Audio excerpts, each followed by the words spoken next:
Bismillahirrahmanirrahim. Class 9th, Unit number 5, Pressure and Density. Short response questions. Question number 1 is, while walking on a trampoline, do you feel more pressure when you stand still or jump up or down? Why does pressure change with movement? Dear students, आपने बताना है कि जब आप trampoline पे खड़े हैं तो उस वक्त आपका प्रेशर ज़्यादा होगा या फिर जब आप जंप कर रहे हैं अप और डाउन तो उस वक्त आपका प्रेशर ज़्यादा होगा। डियर स्टूडेंट, जब आप स्टैंड स्टिल खड़े होते हैं यानी कि रुके हुए होते हैं उस पे ट्रिम्पोलिन पे, तो आपका वेट डाउनवर्ड एक्ट कर रहा होता है।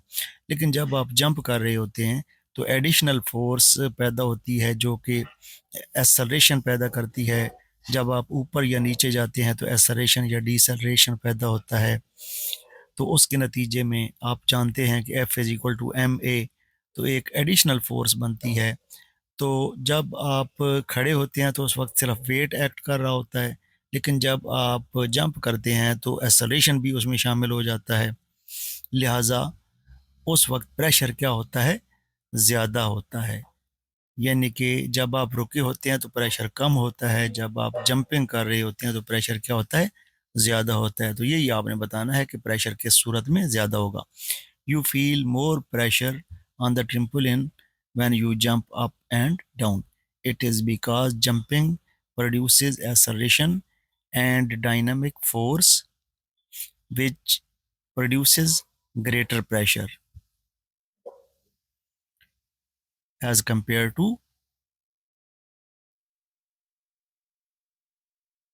when you jump up and down. It is because jumping produces या introduces acceleration, जिसकी वजह से एडिशनल फोर्स पैदा होती है, डायनामिक फोर्स, और वो ग्रेटर प्रेशर का बायस बनती है।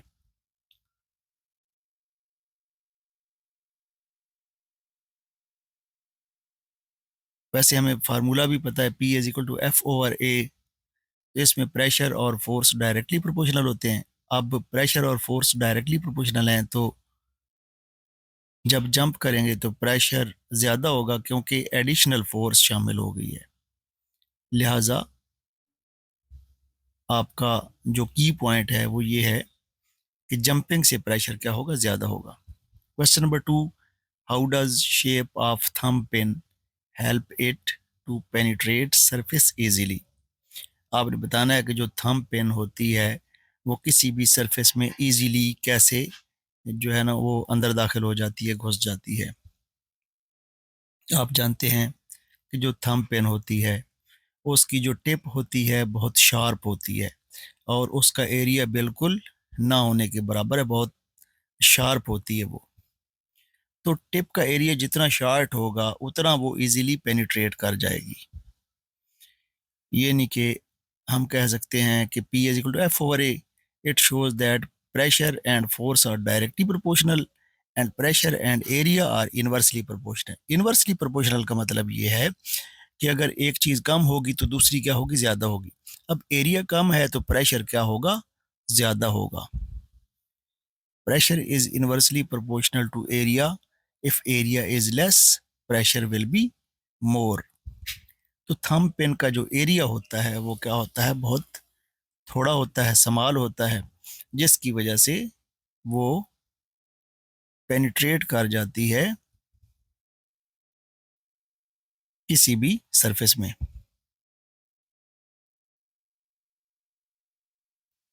Thumb pin have small area so produces large pressure which help it to penetrate surface easily.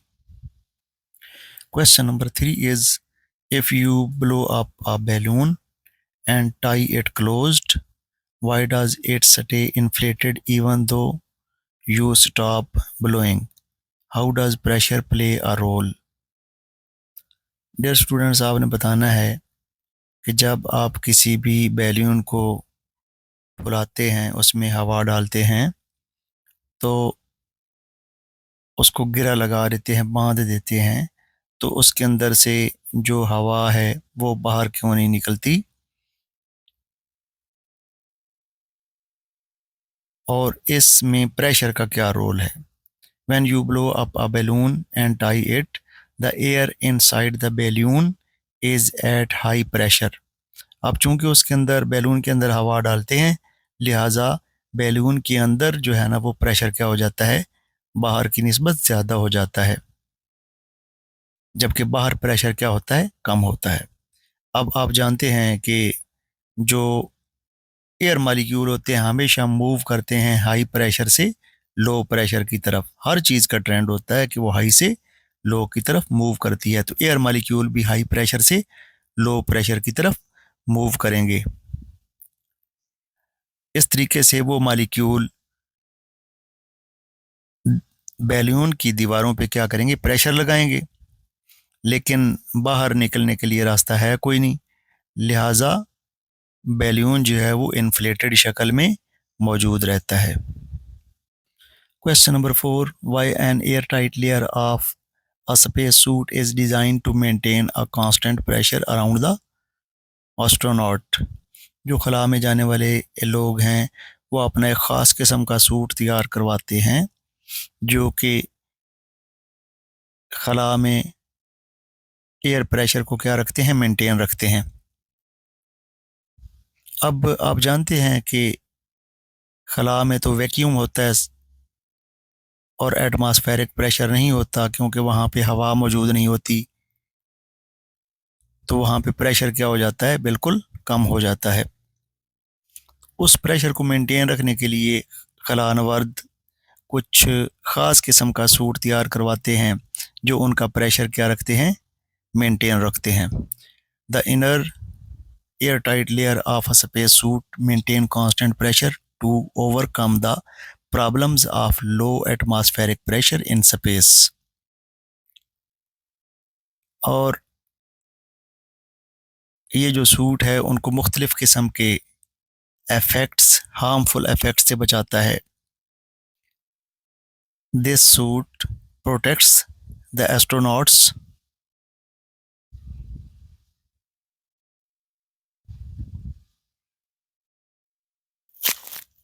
from harmful effects such as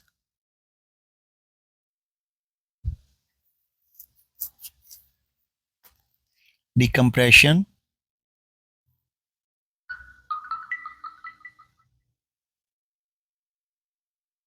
sickness, or tissue damages.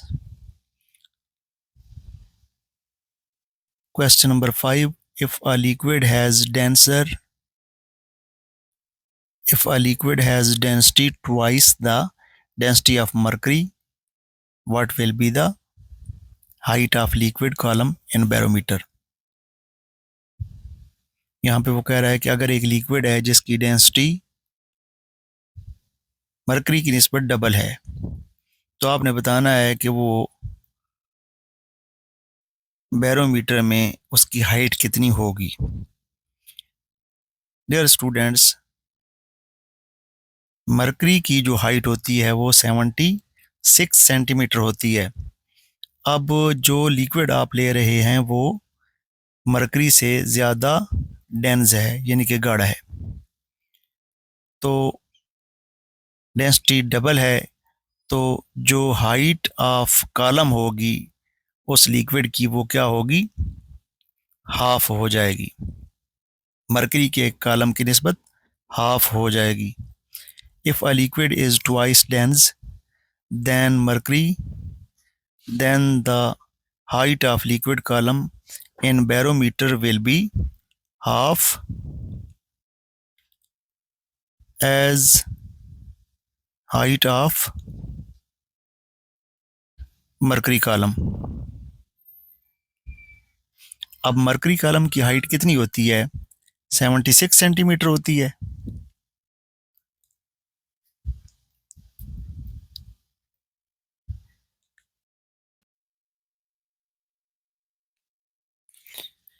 As height of mercury column is 76 centimeter,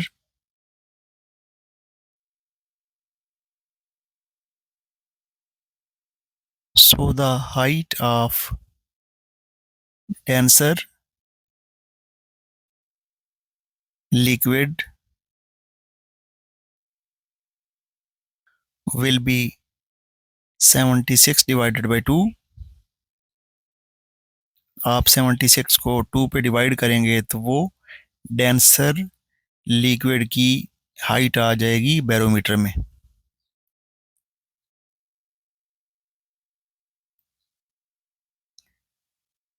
इसको आप mathematically लिखेंगे 76 divided by 2 centimetre is equal to 38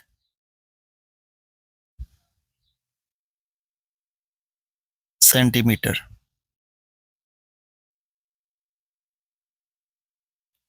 Why we wouldn't be able to sip water with a straw on the moon?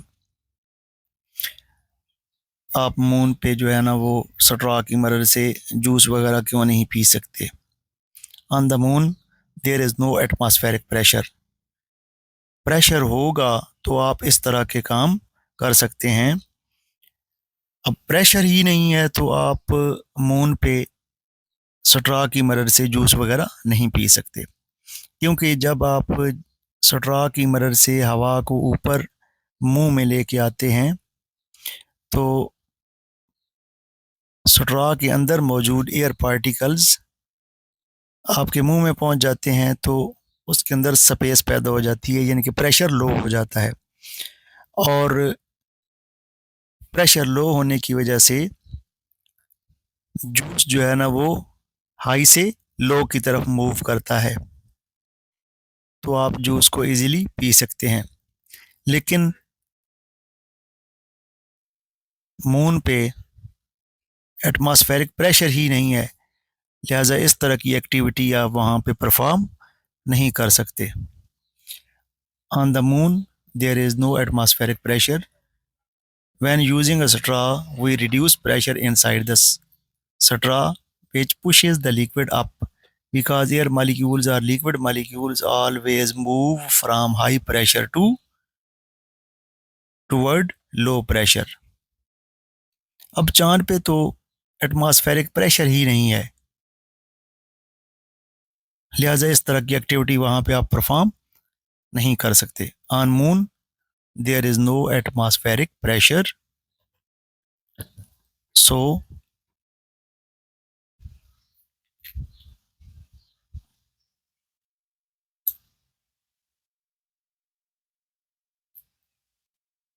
this mechanism does not work. Question number 7. How are we able to break a metal wire by bending it repeatedly? आप किसी भी तार को जब बार बार मोड़ेंगे तो थोड़ी देर बाद वो टूट जाती है, ऐसे क्यों होता है? Dear students, if we bend a wire by applying stress, stress का दूसरा नाम होता है फोर्स, अगेन एंड अगेन, बार बार आप किसी भी मेटल को मोड़ते हैं, उस पर फोर्स लगाते हैं, तो उसके अंदर टाइनी क्रैक्स आ जाते हैं। और जब आप बार बार ये अमल रिपीट करते हैं तो क्रैक्स जो है वो क्या होते जाते हैं, बड़े होते जाते हैं, और बिल आखिर वो मेटल टूट जाता है। If we bend a wire by applying stress force again and again it causes tiny cracks due to stress. If stress is more strain will be more, यानी कि आप फोर्स ज़्यादा लगाएंगे तो उस दूसरे जिस्म के अंदर जिस पे फोर्स लगा रहे हैं उसके अंदर स्ट्रेन यानी कि बिगाड़ भी ज़्यादा पैदा होगा। So cracks get bigger and weaker the metal wire, तो वो क्रैक्स बड़े हो जाएंगे और जो वायर है वो वीकर होती जाएगी और बिल आखिर इतनी वीक हो जाएगी कि वो ब्रेक हो जाएगी। एट लास्ट आखिरकार the wire can't bear more stress.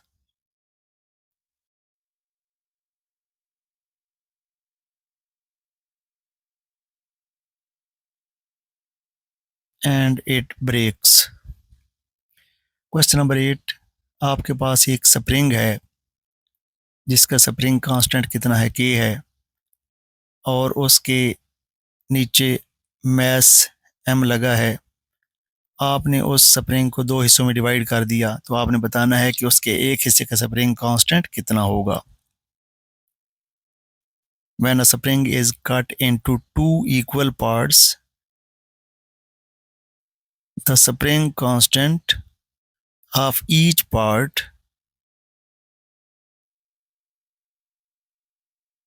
is doubled.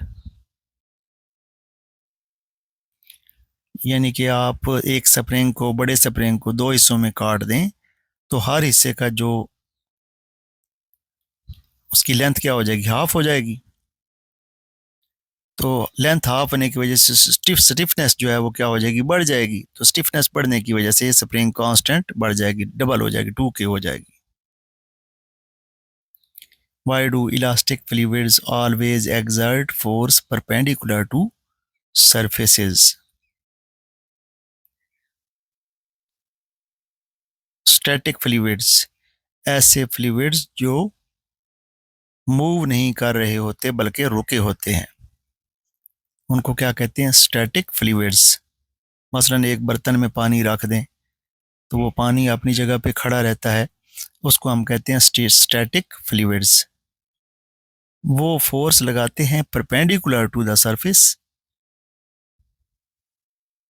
ऐसे क्यों होता है? Static fluids always exert force perpendicular to the surface because fluid molecules are in random motion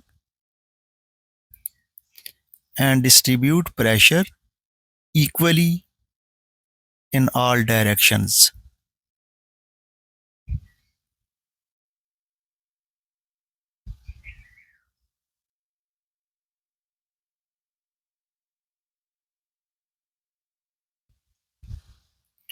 Due to this hydrostatic pressure,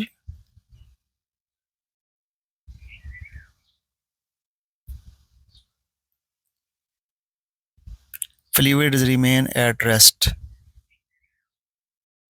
in equilibrium.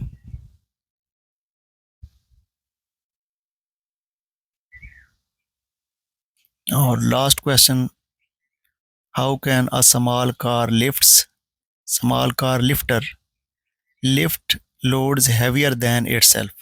आपके पास आपने lifter देखा होगा कि वो बड़ी बड़ी गाड़ियों को भी उठा लेता है, हालांकि उसका अपना साइज क्या होता है, कम होता है। P is equal to F over A. P is directly proportional to F and P is inversely proportional to area. Area जितना कम होगा प्रेशर उतना ज़्यादा होगा। अब आप देखें कि दो पिस्टन हैं, एक पे F1 फोर्स लगा रहे हैं जिसका एरिया क्या है, छोटा है। तो एरिया छोटा है तो प्रेशर क्या होगा, ज़्यादा हो जाएगा, और ये प्रेशर शिफ्ट हो जाएगा पिस्टन बी पे, जो दूसरा बड़ा पिस्टन है उस पे शिफ्ट हो जाएगा। तो उस पे जो भी चीज़ पड़ी है, चाहे वो गाड़ी है या कोई और वेट है, तो उसको उठा लिया जाएगा। This shows that if area is small then pressure will be large. F1 is a small force acting on small piston of area A, which creates large pressure which is shifted to piston B of larger area. और जो उस पे load पड़ा होता है उसको lift किया जाता है। And lifts heavy loads on piston B.